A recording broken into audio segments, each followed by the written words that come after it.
Ya, mis queridas y queridos, vamos a continuar con biología del abdomen y conducto inguinal. Como mención en esta clase, va a ser más bien una pincelada entre comillas, debido a que esta materia la vamos a ver con mayor profundidad en el segundo semestre, cuando lo asociamos a la musculatura del piso pélvico, cuya musculatura no se ve en el primer semestre, sino que se ve en más profundidad en el segundo. Pero sí siempre paso biología de abdomen y conducto inguinal porque si no, de alguna otra forma, todo el sistema locomotor quería como descontinuado si no vemos esta parte. Entonces, por eso la incluyo en el primer semestre igual.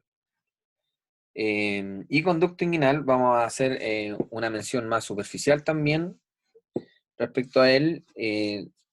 No pido que se lo aprendan tan en profundidad, pero sí en el segundo semestre lo vamos a ver con mayor detalle y ahí ya va a ser evaluado con mayor dificultad y todo eso. Primero, de nuevo tenemos anatomía de superficie, donde podemos ver la región del abdomen. Se identifica principalmente el reborde costal, ¿cierto? Y bajo el diafragma, que es un músculo que va de forma transversal, que ya lo vimos en la primera clase del día de hoy, que va de forma transversal, va a dividir la cavidad torácica del abdominal. Bajo este músculo nosotros llamamos cavidad abdominal. Por fuera en el abdomen o en anatomía de superficie podemos identificar algunas estructuras de las que se proyectan. Por ejemplo, dependiendo de la cantidad de grasa subcutánea que uno tenga, se van a marcar en la superficie el músculo recto del abdomen, donde uno puede encontrar alrededor de 4 vientres musculares en una persona entrenada y con bajo porcentaje de grasa. Hacia el lateral vamos a encontrar un grupo que se llama los músculos anterolaterales del abdomen, que está compuesto por estas tres capas musculares del oblicuo externo, interno y transverso. Pero acá podemos identificar parte del oblicuo externo. Tendría que tener muy baja eh, masa grasa para poder ver fibra en la superficie de la piel, pero eso habitualmente es poco común. También vemos una línea que se forma acá al medio, que tiene por nombre como línea alba, y por lateral se forma una línea que se llama la línea semilunar. Lateral al resto del abdomen, y en la región media tiene la línea alba. Lateral a él, línea semilunar.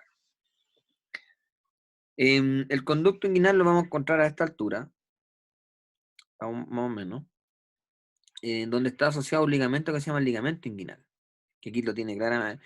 Bueno, uno que ya lo conoce, uno dice está claramente identificable, pero un ligamento que va desde la espina ilíaca anterosuperior, que está acá, perdón, hasta la región púbica.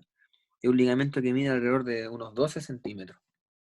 Y en el tercio medial, aquí vamos a encontrar el conducto inguinal, que en el varón va a pasar el cordón espermático, por donde va el conducto deferente, y en la mujer va a pasar el ligamento redondo del útero, que lo vamos a ver en su momento más adelante.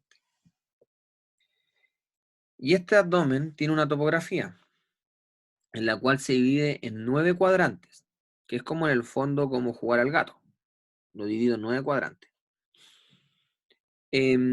Las líneas primordiales que permiten generar estos cuadrantes están dados principalmente por la línea medio clavicular, que se llama así porque pasa justo por la mitad de la clavícula y desciende de forma recta hacia abajo, tanto al lado derecho como al lado izquierdo. Hay una línea que se llama transpilórica, que pasa justo por el píloro del estómago, que sería esa región de ahí, y una que se llama intertubercular, que pasa prácticamente por las crestas ilíacas, lo cual va a permitir generar estos 9 cuadrantes. De todos estos cuadrantes, como en la mayor utilidad que tienen, es que principalmente o generalmente los pacientes refieren a un dolor abdominal y yo cómo identifico qué lugar del abdomen le duele. Porque no puedo colocar le duele la guatita en el lado derecho o le duele el abdomen en el lado derecho, sino tengo que poner la región del abdomen en la cual tiene la molestia. Entonces, cada uno de estos cuadrantes va a tener un nombre. El cuadrante superior derecho se va a llamar hipocondrio derecho. En la región superior media se va a llamar epigastrio. En la región contraria al hipocondrio derecho se va a llamar hipocondrio izquierdo.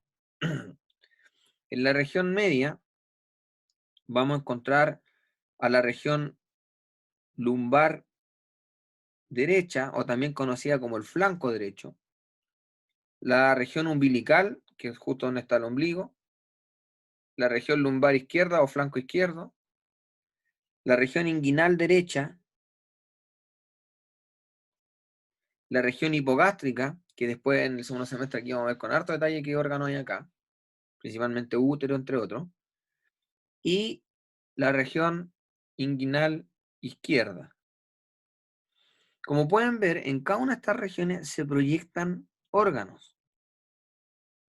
Estos órganos, en el fondo, es más que el órgano, sino que la topografía abdominal nos permite que si la persona dice, ¿sabe qué? Tengo un dolor en la región baja de la guata o de la guatita, que es lo que dice habitualmente un paciente, y le duele este sector, usted asume que esa es la región hipogástrica, y la proyección de órganos que hay en la región hipogástrica principalmente está la vejiga, el útero y el recto. Entonces yo podría deducir que el dolor está asociado principalmente a uno de esos tres órganos.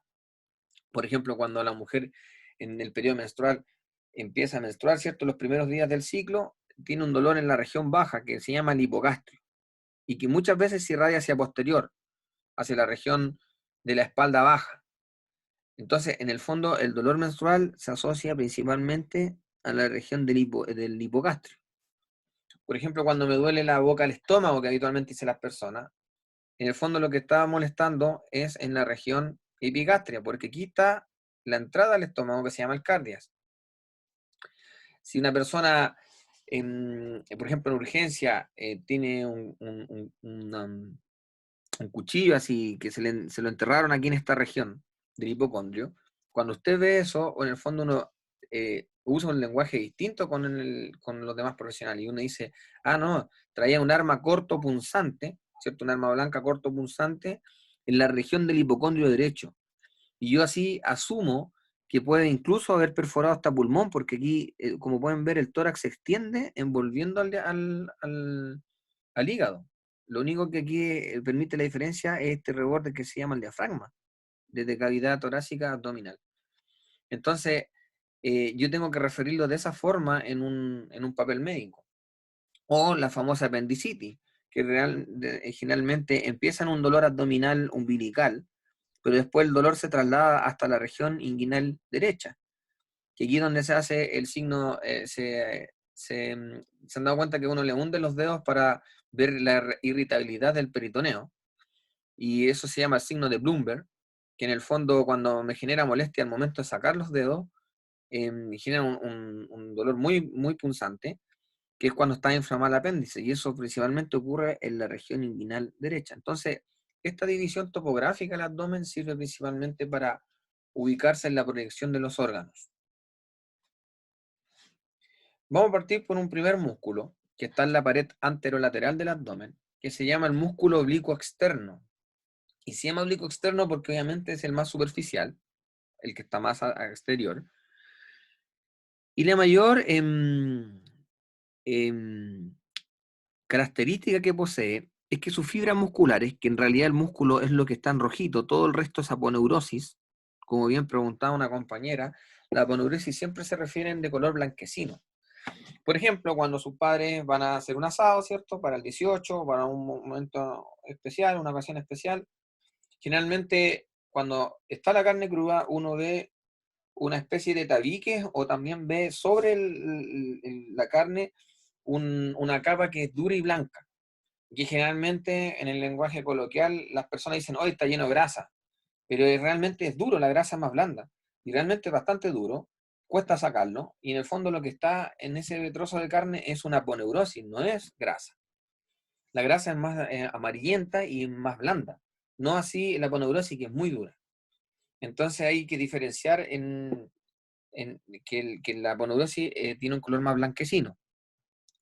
Entonces, gran parte de este músculo, que es el oblicuo externo, está dado por una aponeurosis, que se une con la aponeurosis del músculo contrario o contralateral. Como pueden ver, la mayor como característica es que sus fibras van de forma oblicua de posterior hacia anterior, de superior a inferior. Por lo cual es un músculo que está tapizando la pared anterolateral de este abdomen, que se inserta en las costillas, principalmente como de la quinta hacia abajo, en el reborde costal, incluso en el proceso sifoide, en la cresta ilíaca, formando acá el ligamento inguinal, para llegar a insertarse por último al tubérculo del pubis. Y también a través de una fascia que después la vamos a ver hacia posterior, que va asociada a la fascia también en toracolumbar. Esta es la misma imagen en el fondo, la diferencia es que este es néter y este es sobota, para que puedan simplemente identificar cómo van las fibras y comparar una bibliografía con otra. Aquí vemos la línea alba y la línea semilunar. Aquí continuamos con este músculo, hay muchas más imágenes de él, en la cual podemos identificar cómo van sus fibras de forma oblicua desde posterior a anterior y desde superior a inferior, que es idéntico como cuando yo me meto la mano en los bolsillos del pantalón. Tienen la misma dirección. E incluso sigue la dirección de los músculos intercostales externos. Los intercostales externos tienen la misma disposición en las fibras. Acá tenemos esquematizado al medio cómo van sus fibras desde superior a inferior y de posterior hacia anterior, formando la aponeurosis del músculo oblicuo externo, que va a estar envolviendo al músculo recto abdominal. Después vamos a ver cómo lo hace. Acá tenemos casi todos los puntos de inserción de este músculo. Proceso sifoide, quinta costilla, la forma de digitaciones como músculo pendiforme, cresta ilíaca, ligamento, formando el ligamento inguinal. Este es el principal músculo que forma este ligamento, el inguinal. Tubérculo del pubis, deja un anillo aquí que es la puerta de entrada hacia ¿cómo se llama? Hacia el conducto inguinal, y la línea media que es la línea alba. Eso que dice anillo umbilical en el fondo es lo que conocemos como el ombligo. Y de este cuadro, de este cuadrito que vemos acá abajo, principalmente me interesa que se queden con la función. Origen, inserción e inervación la veremos en el segundo semestre. Dice unilateral y bilateralmente. Aquí estamos ocupando nomenclatura, ¿cierto? Que la habíamos visto en la clase de generalidades. Lo voy a decir lento para que les quede. Cuando yo contraigo el músculo unilateralmente, o sea, cuando contraigo uno de los dos, el del lado derecho o el del lado izquierdo, me va a producir lo que se llama una flexión lateral, y en este caso es ipsilateral. O sea, si yo contraigo el derecho, la flexión lateral va a ser hacia el lado derecho. Pero, si yo voy a generar una contracción para que me rote el tronco, en este caso, si contraigo el músculo derecho, el tronco va a rotar hacia el lado izquierdo. Y eso es lo que se conoce como rotación contralateral del tronco. Si contraigo el oblicuo externo derecho, se va a rotar hacia el lado izquierdo. Si yo contraigo de forma bilateral los músculos, o sea, ambos, tanto el derecho como el izquierdo, voy a generar una flexión de tronco, que es como cuando yo hago habitualmente un abdominal, de ahí el nombre. Elevo la pelvis, que elevar la pelvis es similar a decir retroversión pélvica, y puedo aumentar la presión abdominal y la expiración, o sea, eliminar el aire. No por completo, pero sí gran parte.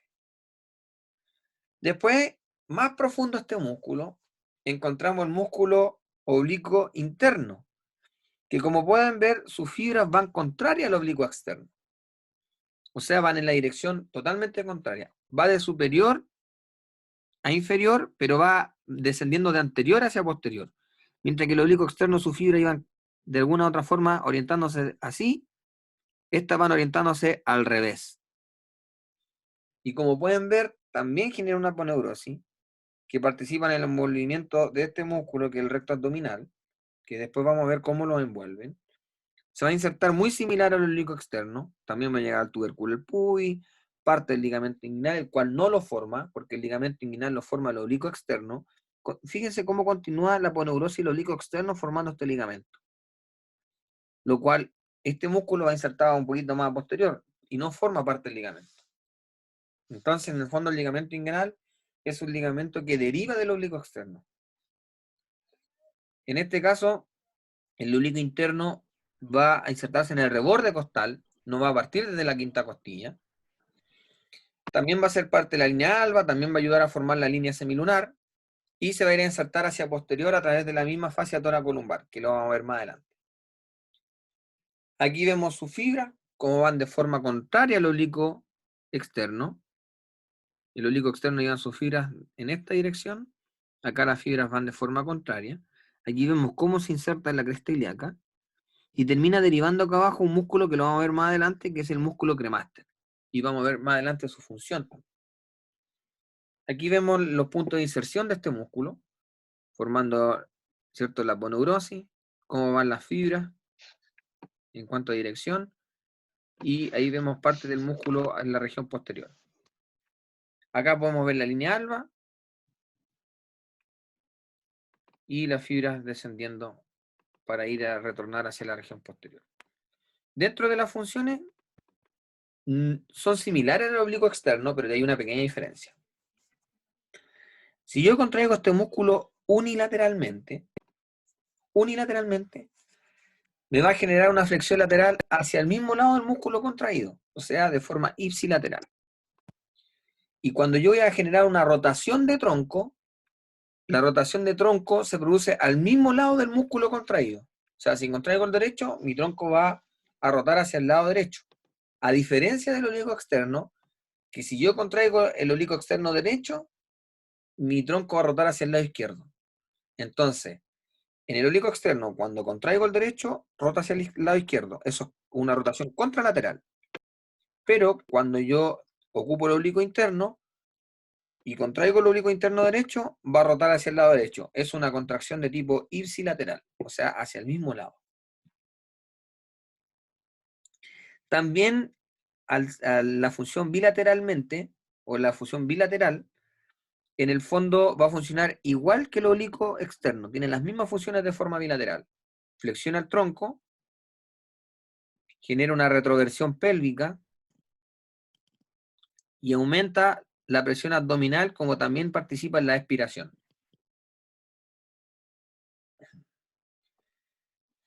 En la región media vamos a encontrar un músculo que se llama el recto del abdomen, que es un músculo que va insertándose también a la altura de la quinta costilla, toma la quinta, sexta, séptima. También se inserta en el proceso sifoide y parte del esternón, y baja de forma rectilínea, de ahí su nombre, a lo que se llama la región púbica, al tubérculo del pubis. Y asociado a él acá abajo a un músculo pequeñito que se llama el músculo piramidal, que está identificado ahí, bastante cortito y pequeño, que tiene una única función de tensar esta línea, que se llama la línea alba. Este músculo, como pueden ver, es un músculo poligástrico, donde tiene varios vientres con un tendón intermedio, que es un músculo que permite hacer principalmente flexión de tronco. Y está envuelto por unas vainas que se producen a través de los músculos, perdón, de la aponeurosis de los músculos oblicuo externo, interno y transverso del abdomen. Aquí vemos la disposición del músculo recto del abdomen. A partir de la quinta, sexta, séptima costilla, parte del esternón, proceso sifoide, hasta el tubérculo del pubis. Aquí vemos la disposición de las fibras de forma recta, como también su músculo cortito, que es el músculo piramidal. Y esto es más bien esquemático. Dentro de las funciones de este músculo va a estar la flexión del tronco, que estos músculos no tienen una contracción como en el caso del otro, que es uni o bilateralmente, sino que más bien funcionan en conjunto tanto el derecho como el izquierdo. Pueden tener uno más activado que el otro de acuerdo a los movimientos que vaya a realizar, pero generalmente funcionan en conjunto. Por ende, ambos van a hacer una flexión, una retroversión de la pelvis, o sea, la pelvis, cuando dice elevar la pelvis, en el fondo elevan este sector y la pelvis acá atrás desciende, entonces eso es lo que se llama retroversión. Presión abdominal, al igual que el resto de los músculos, y también participa en la expiración forzada, cuando yo quiero botar todo el aire. Y el músculo piramidal, su principal función, tensar la línea alba. Ya en más profundidad encontramos el músculo transverso del abdomen y su nombre, al igual que el oblicuo externo e interno, derivan de cómo van sus fibras. El oblicuo interno y oblicuo externo, oblicuo en la orientación de su fibra y externo e interno de acuerdo a la profundidad. En este caso, el músculo transverso al abdomen, transverso es porque sus fibras van de forma transversa. Como podemos ver acá, acá las fibras van de forma transversa. Y este músculo es uno de los músculos que permite en el fondo como entallar la cintura, el que le da la forma a la cintura. Es una verdadera faja natural, ya que una faja artificial, que es la que habitualmente se coloca un trabajador, por ejemplo, que trabaja en ejercicios de mucha fuerza, que realiza harta maniobra de valsalva, que es cuando uno aguanta el aire y mantiene presión abdominal, él lo que está haciendo está reforzando esta faja natural, la está ayudando para que no ejerza tanta fuerza. Este músculo se inserta en la cresta ilíaca, también se inserta en todo el reborde costal y llega atrás a la fascia toracolumbar. Y hacia anterior llega también a insertarse al tubérculo del pubis, como también en la parte posterior del ligamento inguinal, también participando en la formación del conducto inguinal, que vamos a ver más adelante. Acá está el oblicuo externo, el músculo transverso del abdomen, aquí está el músculo recto derecho cortado, y se ven sus fibras como son de forma transversal. Aquí vemos el músculo transverso del abdomen, en la orientación de su fibra, cómo llega a la fascia toracolumbar acá atrás. Aquí aún mejor se ven las fibras como tienen esta disposición transversa, al igual que acá. Y una de las principales funciones de forma unilateral es rotación ipsilateral del tronco. O sea, si yo contraigo el derecho, el tronco va a rotar hacia el mismo lado. Si contraigo el izquierdo, hacia el lado izquierdo.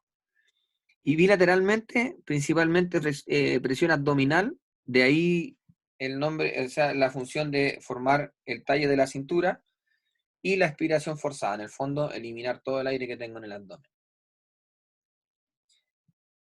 En algún momento mencioné que la aponeurosis de estos músculos, del oblicuo externo, interno y el transverso del abdomen, producen lo que se llama la vaina de los rectos. Sobre la línea arqueada. ¿Y qué es la línea arqueada? La línea arqueada en el fondo es un punto que ocurre en el cuarto inferior del abdomen. Si lo divido en 1/4, 2/4, 3/4, en el último cuarto del abdomen, cuando se va a iniciar este último cuarto de la musculatura del abdomen, se forma una línea acá que se llama la línea arqueada, que tiene forma de arco. Y en el fondo, cuando yo estoy sobre esa línea, la disposición de la aponeurosis es la siguiente. Para que nos ubiquemos: piel, tejido subcutáneo, oblicuo externo, oblicuo interno, transverso del abdomen, fascia transversalis, peritoneo, ¿ya? Y aquí una fascia extraperitoneal que en el fondo es grasita que está entre el peritoneo y la fascia transversal, o fascia transversal.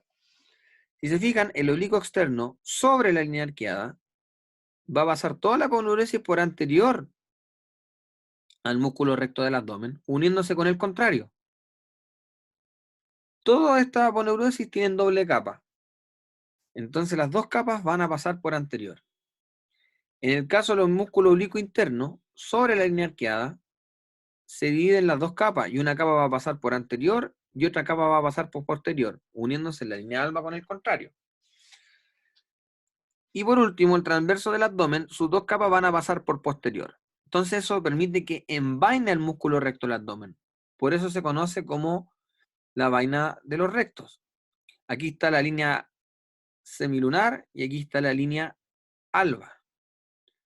Bajo la línea arqueada va a ocurrir que todas las aponeurosis pasan sobre el músculo recto del abdomen y por posterior el músculo recto del abdomen queda en vecindad con lo que se llama la fascia transversal. Y eso se da principalmente por lo siguiente. Aquí va el músculo recto del abdomen que está retirado. Pasa tanto aponeurosis por posterior como por anterior. Aquí estamos viendo la aponeurosis que pasa por posterior a este músculo. Mientras que bajo la línea arqueada va a pasar toda la aponeurosis por anterior. Que en el fondo dice vaina de los músculos recto del abdomen, lámina anterior. En el fondo todos van a pasar por anterior. Y esta zona es una zona que tiene mayor refuerzo por anterior, debido a que aquí nosotros es donde concentramos la mayor cantidad de fuerza abdominal, como también cuando la mujer está embarazada, la mayor presión también se ejerce en esta región. Por ende, hay un refuerzo mayor en la región anterior, en la parte inferior de los rectos del abdomen, que es como se ve acá. Toda la aponeurosis pasando por anterior. Aquí podemos ver la línea arqueada. Se ve la línea arqueada. Donde atrás vemos la fascia transversal. Mientras que acá vemos la aponeurosis de los músculos rectos abdominales. Y detrás de esto está la fascia transversal. Entonces, en este sector, el músculo recto del abdomen tiene toda la aponeurosis por delante, a la altura de la línea arqueada, hacia inferior. Aquí cortamos el abdomen, está el abdomen cortado, y nos dimos la vuelta por atrás. Esta es la pared anterior del abdomen, y nos dimos la vuelta por atrás y estamos teniendo una visión posterior, pero de la pared anterior del abdomen, donde podemos ver y destacar tres regiones importantes, que son la fosa supravesical, la fosa inguinal medial y la fosa inguinal lateral, que después vamos a verlo en relación al conducto inguinal. ¿Y quiénes las delimitan? Aquí hay un ligamento por dentro que se llama el ligamento umbilical medio, que cuando pasa peritoneo sobre él forma un pliegue, que tiene el mismo nombre, pliegue umbilical medio. Después acá hay un ligamento que se llama ligamento umbilical medial, que este es el ligamento umbilical medio, el ligamento umbilical medial, que va a tener, que va a formar un pliegue que se llama el pliegue umbilical medial. Y después acá tenemos un ligamento inguinal lateral, o umbilical lateral, que va a formar un pliegue que se llama el pliegue umbilical lateral. Cada uno de estos pliegues va a dejar un espacio entre ellos, como por ejemplo entre el pliegue umbilical medio y el pliegue umbilical medial va a dejar un espacio que se llama la fosa supravesical, que es la que está ahí. Entre el pliegue umbilical medial y el pliegue umbilical lateral va a dejar otra fosa que se llama la fosa inguinal medial, que está asociada a un triángulo que se llama el triángulo inguinal o de Hesselbach. Y más hacia lateral vamos a tener una fosa que se llama la fosa inguinal lateral, que va a estar asociada al anillo inguinal profundo, que es uno de los orificios internos del conducto inguinal. Y ahí está el pliegue umbilical medio, el pliegue umbilical medial y el pliegue umbilical lateral, que van a delimitar estas fosas. Acá tenemos más de lo mismo en realidad, para que lo puedan estudiar en su casa. Aquí se ven nuevamente los pliegues umbilicales mediales, pliegue umbilical medio, pliegue umbilical lateral, para en el fondo, de alguna otra forma, ubicarnos en la fosa supravesical, la inguinal medial y la inguinal lateral. Igual que acá. Acá las podemos ver nuevamente. Fosa supravesical, fosa inguinal medial y fosa inguinal lateral. Ahí vemos el pliegue umbilical lateral, medial y el pliegue umbilical medio. Ahora, como sacamos la tapa anterior del abdomen y ya la revisamos, ¿cierto? Donde estaban estos pliegues, quedó expuesto la pared posterior del abdomen, pero en una visión anterior. O sea, nosotros estamos viendo la pared posterior del abdomen, que en el fondo es la que está asociada a la espalda, pero desde anterior hacia posterior, por dentro. Entonces aquí podemos ver dos músculos que van a cerrar la pared abdominal por posterior. Uno es el psoas mayor y más hacia lateral va a estar el músculo cuadrado lumbar, antes conocido como el cuadrado de los lomos. En esta imagen podemos ver los puntos de inserción que tienen estos músculos, en el cual el músculo psoas mayor se une a otro músculo, que es el músculo ilíaco, que está aquí en esta fosa que se llama la fosa ilíaca. Al unirse, forman un tendón único que se va a ir a insertar a un trocánter del fémur, que se llama el trocánter menor del fémur. Este músculo, aparte de permitir la rotación de la columna permitir la flexión de la columna, también va a permitir la flexión del muslo, o sea, va a elevar el muslo hacia mi abdomen, en el fondo haciendo una flexión y una flexión de cadera. Y aquí está la disposición del cuadrado lumbar, que es un músculo bastante pequeñito, de forma cuadrilátera, de ahí viene su nombre, ¿cierto? Que va a tener tres tipos de fibras. Unas fibras que van a ir de la cresta ilíaca a la columna, otra que va a ir de la cresta ilíaca hacia las costillas, y otra que va a ir de la costilla hacia la columna, que forma una especie como de fibras triangulares, pero en el fondo formó un cuadrado, por eso es su nombre, cuadrado lumbar. Esos son los músculos principales de la pared posterior del abdomen. También vamos a tener una visión posterior de estos músculos de la pared posterior, que vamos a ir bastante rapidito porque ya los vimos en la clase anterior. El más superficial es el dorsal ancho. Aquí está la fascia toracolumbar, que la vamos a mencionar más adelante, con algunos detalles. Que en la primera clase decidí no darle tanto énfasis porque la íbamos a mencionar en esta. Aquí vemos el músculo dorsal ancho, el más superficial de la pared posterior del abdomen. Después aparece en profundidad, ¿se acuerdan que era el plano intermedio? El músculo serrato posterior inferior. Después aparecen los músculos erectores de la columna, que los mencionamos en la clase anterior, con su porción espinosa, longísima e iliocostal. Espinosa, longísima e iliocostal, formando los erectores de la espina. Y más a profundidad vamos a encontrar los músculos transversos espinosos, como también los intertransversos y los interespinosos, que fueron los que vimos en la clase anterior. ¿Se acuerdan de la distribución? Que eran transverso espinoso, como también espino transversos. Y aquí nos vamos a tener un poquito para mostrar en la región lumbar cómo se distribuyen estos músculos.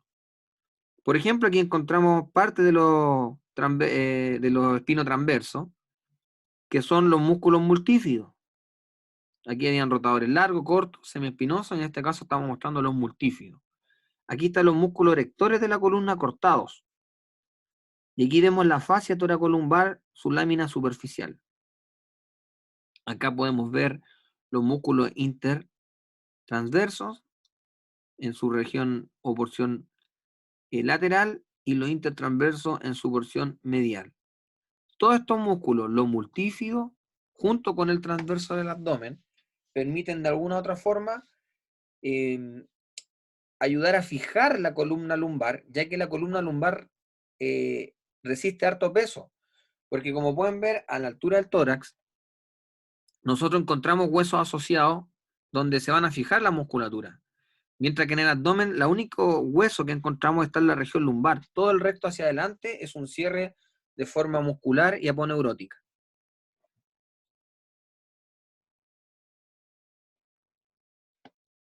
Acá tenemos una visión posterior del abdomen, donde podemos encontrar la fascia toracolumbar, y más hacia lateral vamos a encontrar un punto débil del abdomen, que se llama el triángulo lumbar, o también llamado el triángulo de Petit.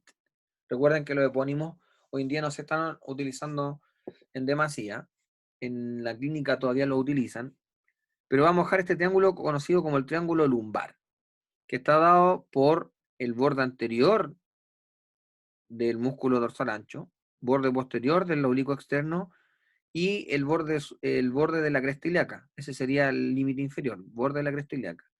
Y en este triángulo tiende a formarse herniaciones. Por eso dejo como constancia de que existe y si alguna vez una paciente le refiere algún abultamiento en esa zona. Y ahí estamos viendo la fascia toracolumbar, que era lo que vamos a entrar ahora. Para contextualizar, aquí un corta el nivel de la segunda vértebra lumbar, donde podemos ver algunos órganos como por ejemplo el riñón, cortado de forma transversal.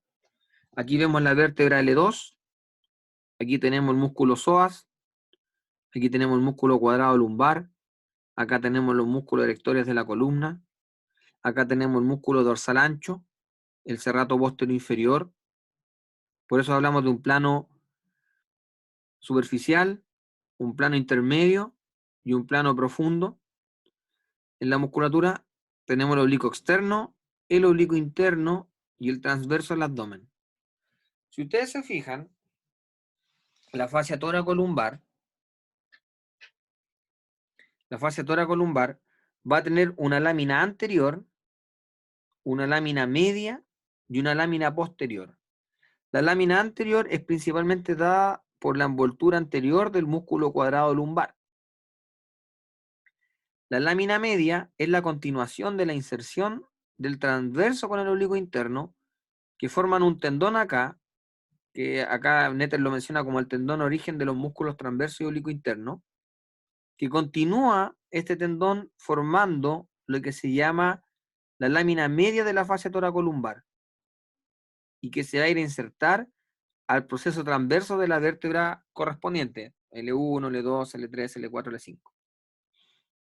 Y por último, va a haber una lámina, que es la lámina posterior, que va a estar envolviendo principalmente a los músculos erectores de la columna, al ilio costal, al longísimo y al espinoso. Y en el centro va a formar un ligamento que se llama el ligamento supraespinoso, que lo habíamos mencionado en otra artrología de columna. En el caso del psoas, el psoas tiene su fascia propia, tiene su propia fascia. Entonces la fascia toracolumbar va a estar dividida en esas tres láminas, una anterior, una media y una posterior. La media va a estar formada por la continuación del tendón de origen de los músculos transverso abdominal y oblicuo interno. Y eso es lo que nosotros conocemos como la fascia toracolumbar, que es la que nosotros limitamos en este sector.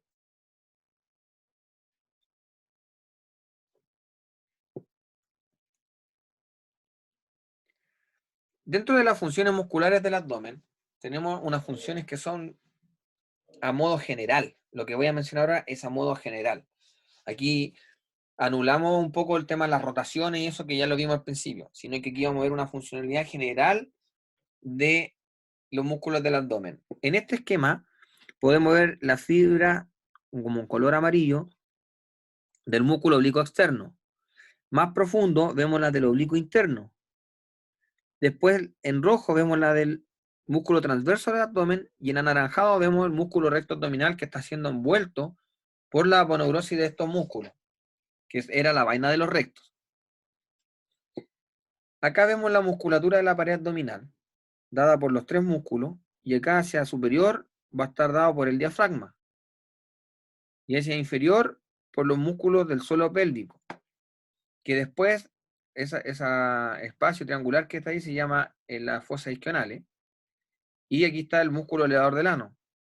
Este es en el fondo la musculatura del piso o el suelo pélvico, que lo vamos a ver en profundidad en el segundo semestre.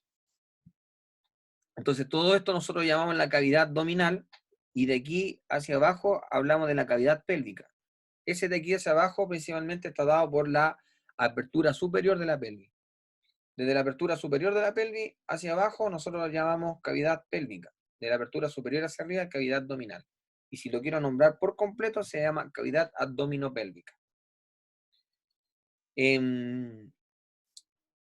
Estos músculos principalmente permiten la sujeción de la pared abdominal, ¿cierto? Hacia los lados principalmente y anterior, y la presión abdominal, ya que el abdomen por dentro tiene una presión positiva. Siempre todo lo que está dentro del abdomen va a querer salir hacia el exterior. Por eso que cuando hay un daño con un arma cortopunzante en el abdomen, los abdomen las vísceras abdominales tienden a escapar de ese espacio. Y por eso también se producen las herniaciones o las hernias, porque en el fondo está siempre los órganos internos están haciendo presión hacia el exterior. ¿Y quién resiste esa presión? Son los músculos abdominales. También estabilizan la descarga de la columna vertebral. Participan en la estabilización y la descarga de la columna vertebral. Movimientos del tronco y de la pelvis que iban asociados a las rotaciones, ¿cierto? Y también el movimiento de la pelvis que en las funciones nos nombraba como elevación de la pelvis, pero en el fondo es una retroversión. Y también participan apoyando la respiración, principalmente en la expiración forzada, cuando yo quiero botar todo el aire. Y participan en los siguientes actos. Por ejemplo, el vómito. Quien habitualmente ha mencionado cuando ha tenido vómito excesivo que termina con un tremendo dolor abdominal. Es porque toda la fuerza para la expulsión del contenido gástrico y duodenal deriva desde ahí, desde la región abdominal. Quien ha tenido una enfermedad que tiene mucha tos excesiva, también refiere dolor en la región abdominal, porque ocupo esta musculatura para poder expulsar el aire que a través de la tos. El acto de defecar, cuando uno va al baño y defeca, en el fondo, si uno se pudiera palpar en ese momento, la musculatura abdominal está bastante contraída. Lo mismo pasa en la micción, que es el acto de orinar. Cuando uno orina, también en la musculatura abdominal permite vaciar la vejiga. Y en uno de los tópicos que vamos a ver en el segundo semestre, que es la biomecánica del parto, también participa en la expulsión del bebé. Como pueden ver, estos músculos están hechos principalmente como para expulsar. El vómito es una expulsión, la tos es una expulsión de aire, defecar es la expulsión de la S, micción, expulsión de la orina, parto es la expulsión del bebé. Entonces participa y también apoya la respiración, expulsa el aire, parecido a lo que pasa con la tos. Entonces, en el fondo, la musculatura abdominal participa principalmente en la expulsión de los contenidos que uno tiene dentro del abdomen.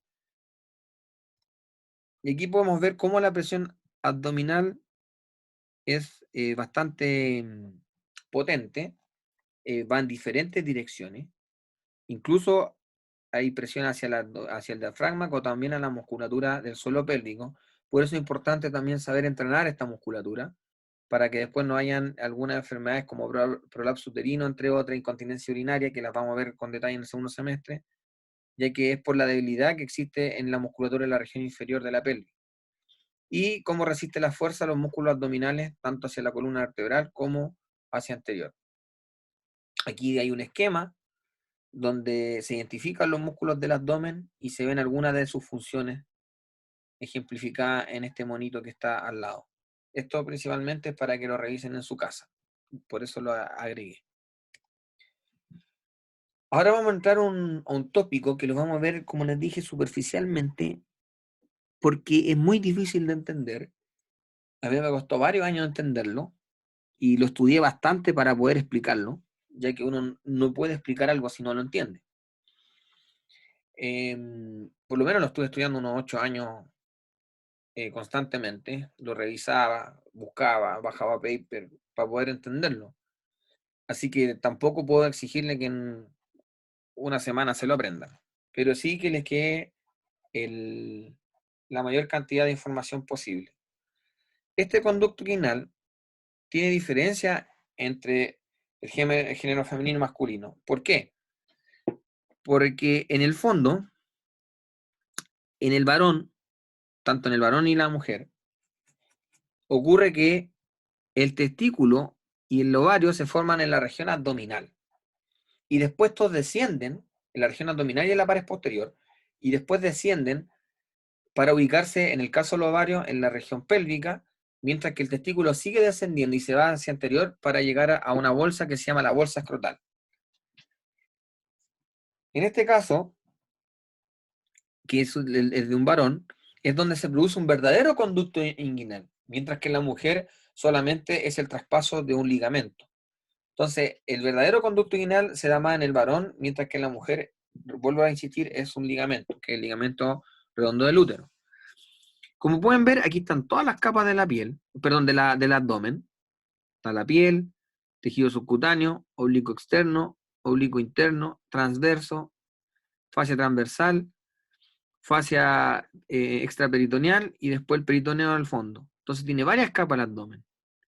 Y estas capas, cuando el testículo se va desplazando hacia el lugar para formar la bolsa escrotal, estas capas se van de alguna otra forma proyectando, o también podríamos decirlo más técnico, evaginando, o sea, desde adentro hacia afuera, para formar esta bolsa escrotal y que permita envolver a este testículo. Entonces el testículo acá queda con varias capas. Y esto es lo que vamos a ver en la imagen, es lo que acabo de mencionar anteriormente. Nuevamente vamos a hablar de la piel, que hacia abajo se llama escroto, vamos a tener la fascia superficial, que va a continuar con la fascia del oblicuo externo, formando acá una fascia espermática externa. Después vamos a tener el oblicuo interno y el transverso del abdomen, formando un músculo que se llama el músculo cremaster, que envuelve al testículo también. Después vamos a tener la fascia transversal, que hacia el testículo se llama fascia espermática interna. Después el peritoneo, que aquí como podemos ver ingresa también a la bolsa escrotal, pero después se termina cerrando este conducto, que técnicamente se llama obliterar, que forma una túnica testicular que se llama la túnica vaginal. Vagina significa envoltorio, vaina.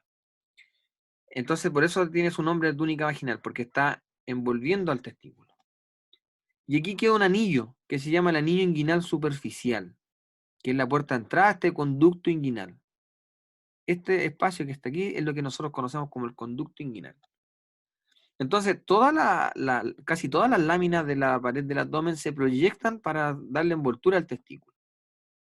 Este músculo que mencioné, que es el músculo cremaster, que después lo vamos a ver con detalle en reproductor masculino el segundo semestre, es un músculo que permite generar el ascenso y el descenso testicular. Hay que recordar que el testículo funciona un grado menos que en el resto del cuerpo en el varón. Si la temperatura habitual es de 36,5, en el testículo tiene que estar a 35,5. Entonces, cuando hace calor, este músculo tiende a dilatar y que los testículos desciendan para alejar a los testículos del cuerpo y mantener la temperatura.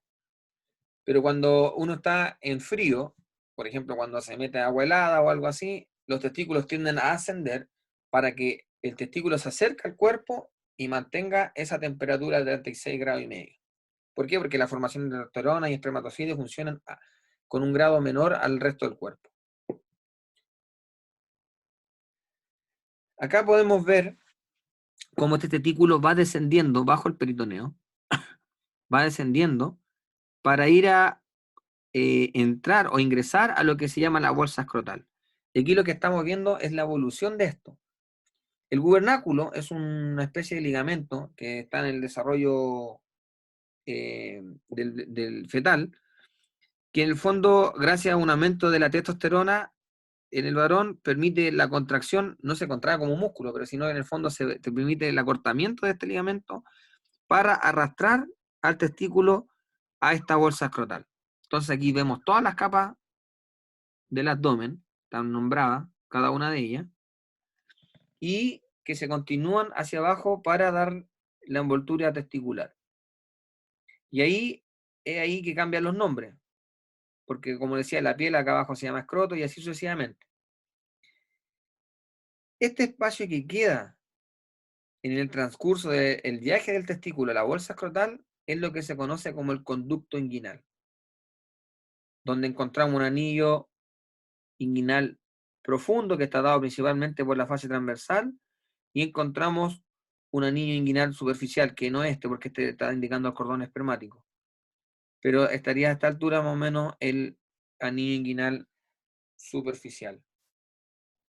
Entonces este conducto, que es el que estamos viendo aquí, es el espacio que queda desde interno hacia exterior para trasladar al testículo a su bolsa escrotal. Y el contenido de él va a ser principalmente este cordón, que es el cordón espermático. El cordón espermático tiene varias estructuras que no la vamos a dar énfasis ahora, la vamos a dar cuando veamos reproductor masculino. Pero vemos cómo también las fibras del oblicuo interno van participando en volver a este cordón espermático y al testículo para permitir el ascenso y descenso de esta bolsa escrotal junto a los testículos, que es dependencia principal del oblicuo interno y el transverso del abdomen. Aquí vemos cómo está discurriendo el cordón espermático en este conducto inguinal, que este conducto inguinal mide alrededor de 4 centímetros, tiene una orientación de posterior hacia anterior y de medial hacia lateral, está sobre el ligamento inguinal va descendiendo por aquí, de hecho aquí está el nombre, ligamento inguinal, lo cual va a formar el piso de este conducto, ya que este conducto inguinal tiene un piso, un techo, una pared anterolateral y una pared posteromedial. en la pared anterior o anterolateral de este conducto inguinal, desde aquí, desde el anillo inguinal profundo hasta el anillo inguinal superficial, es lo que conocemos como conducto inguinal. Por ende, su pared anterolateral, en la región más lateral, va a estar los tres músculos del abdomen. Si ustedes se fijan, está el transverso, el oblicuo interno y la aponeurosis y el oblicuo externo. Ya sea medial, la pared anterior va a estar dada principalmente por el oblicuo interno y la aponeurosis y el oblicuo externo. En el piso ya habíamos mencionado que el que participaba principalmente era el ligamento inguinal. Ahí está mencionado, ligamento inguinal. En su pared medial y posterior, o posteromedial, está dada principalmente por la fascia transversal, el tendón conjunto, que es la suma de el oblicuo, el oblicuo interno y el transverso. Cuando se unen, su aponeurosis forman un tendón que se llama el tendón conjunto, y parte de la aponeurosis del músculo oblicuo externo. Eso sería la pared medial. Y el techo está dado hacia posterior por los músculos más internos del abdomen, perdón, por el transverso y el oblicuo interno, y ya más hacia anterior por el oblicuo interno y el oblicuo externo. Entonces, ahí tendría distintas estructuras dependiendo en el segmento del conducto inguinal que yo me encuentro. Y ahí se ve cómo el cordón espermático atraviesa este conducto. El anillo inguinal superficial, es importante destacar que está dado principalmente por el músculo oblicuo externo, mientras que el anillo inguinal profundo está dado principalmente por la formación de la fascia transversal. Aquí vemos cómo discurre el músculo cremaster y envuelve al testículo. Acá más de lo mismo, oblicuo interno, cómo envuelve al testículo a través de esta expansión del músculo oblicuo interno y transverso que se llama el cremaster. Aquí nuevamente podemos ir viendo otras imágenes, cómo va formándose este conducto inguinal y va discurriendo por aquí el cordón espermático. En esta imagen es importante destacar lo siguiente. Tenemos el ligamento inguinal, un ligamento que mide 12 centímetros, que va desde la espina ilíaca anterosuperior hasta el tubérculo del pubis, que es dependencia principal del oblicuo externo. Es un enrollamiento, como ustedes pueden ver, son como fibras que se van enrollando en sí mismas y se engruesan. Aquí está toda la aponeurosis del oblicuo externo, que participa también en la formación del anillo inguinal superficial, como dijimos, principalmente era por la aponeurosis del oblicuo externo. Y también participa en el piso del ligamento, del conducto inguinal. Bajo este ligamento se forma un espacio que se llama la arcada femoral, que es por donde va a pasar el músculo psoas-ilíaco en este sector, y por el lateral va a pasar el músculo psoas mayor y el músculo ilíaco por lateral, que al unirse va a formar un tendón único, llamándose músculo psoas-ilíaco. Y van a pasar los vasos importantes como la arteria ilíaca y la vena ilíaca, que después, cruzando este ligamento, se llama arteria y vena femoral. Aquí vemos otro ligamento asociado, el ligamento pectíneo, que es dado gracias a la fascia de un músculo que se llama pectíneo, que lo vamos a ver en miembro inferior. Y aquí hay un refuerzo inferior del conducto inguinal, que se llama el ligamento lagunar, que deriva del oblicuo externo.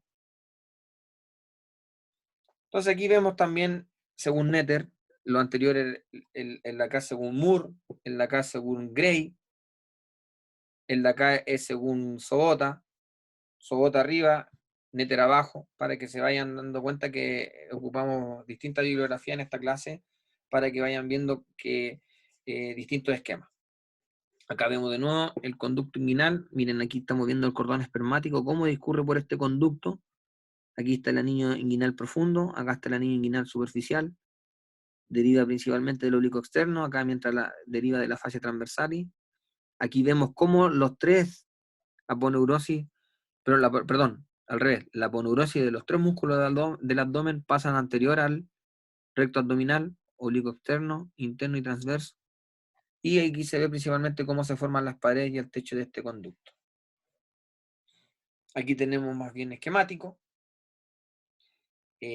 la pared lateral, la pared medial, el anillo inguinal superficial, el anillo inguinal profundo, el ligamento inguinal, en el piso, y el techo aquí está cortado. Esto es uno de las figuras más esquemáticas para representar el conducto inguinal. Aquí estamos teniendo una visión posterior, o sea, por dentro de la pared anterior del abdomen, donde es importante destacar un triángulo que se forma, donde podemos ver, de alguna otra forma, aquí tenemos el conducto inguinal, para que nos vayamos ubicando. Acá abajo tenemos un espacio que es el anillo femoral, que está dado más principalmente para ejemplificar por dónde van los vasos sanguíneos. Acá está el ligamento lagunar, que es el refuerzo inferior del conducto inguinal. Este es el ligamento inguinal, ese es un refuerzo inferior, el ligamento lagunar. Y sobre el ligamento inguinal, borde lateral del recto del abdomen y bajo los vasos epigástricos inferiores, se va a formar un triángulo acá, que se llama el triángulo inguinal o de Hesselbach, que es un punto débil del abdomen donde se pueden producir herniaciones. Acá les quiero ejemplificar o mostrar en el fondo el ligamento redondo del útero, que es un punto de fijación del útero en la región más superior de él, hacia anterior, que en el fondo este ligamento va a reemplazar el paso de este cordón espermático. En el hombre pasa el cordón espermático, en la mujer aquí va a atravesar el ligamento redondo del útero, que es este ligamento, para ir finalizando a la altura de los labios mayores en la región vulvar. Cuando hay debilidad en la pared abdominal, podemos encontrar algunas de las siguientes afecciones. Por ejemplo, podemos encontrar una hernia que se pueda producir en la línea alba por debilidad de tejido en este sector, o una hernia umbilical, o una hernia incisional, o una hernia en la línea semilunar. La herniación es una especie de protrusión debido a la debilidad del tejido que forma un saco o una bolsa hacia el exterior. Dentro de ella, la incisional, como para marcar diferencia versus las otras, está dada porque hubo una hernia en ese sector, fue operada, se le pone como una especie de malla de refuerzo, pero esta malla terminó nuevamente cediendo y se vuelve a formar una hernia en el mismo sector donde fue operado. Entonces, eso es lo que se conoce como una hernia incisional. Generalmente ocurre porque o el tejido de la persona realmente está teniendo dificultad o es porque fue mal operado. Como les decía, hay herniaciones de línea alba, herniaciones umbilicales, como también herniaciones de la línea semilunar. Pero también podemos encontrar herniaciones que van asociadas al conducto inguinal o al triángulo inguinal. Si pasa por el conducto inguinal, estos son vísceras, son intestinos, se meten por el conducto inguinal y salen por este conducto inguinal, estamos hablando de una hernia inguinal indirecta. Y es complejo porque al ingresar esta hernia aquí, comprime las arterias que van a irrigar al testículo. Si no le llega irrigación al testículo, se puede necrosar. Si se necrosa, hay que retirarlo. Y también tenemos la hernia inguinal directa. Aquí tenemos la diferencia. Cuando la hernia ingresa, o sea, las vísceras ingresan por el conducto inguinal, vamos a llamarla indirecta. Pero cuando yo cruzo el triángulo inguinal y produzco la herniación hacia el exterior, si se dan cuenta, no ingresó a este espacio. Acá este espacio está cerrado, que es el espacio o la cavidad de la túnica vaginal. Acá se ingresa hacia la túnica vaginal. Y esto es lo que se conoce como indirecta, mientras que acá no ingresa esa túnica. Y pasa por el triángulo inguinal, que es lo que se conoce como hernia inguinal directa. Bueno, eso sería el día de hoy. Como les dije al principio, son bastantes músculos, pero vayan estudiándolo por región, esquematizado. Primero los músculos de la cara, después los músculos masticatorios, después los músculos del cuello, de superficial a profundo, después los músculos de la nuca, de profundo a superficial, después los músculos del dorso, de profundo a superficial, así sucesivamente. Eso sería.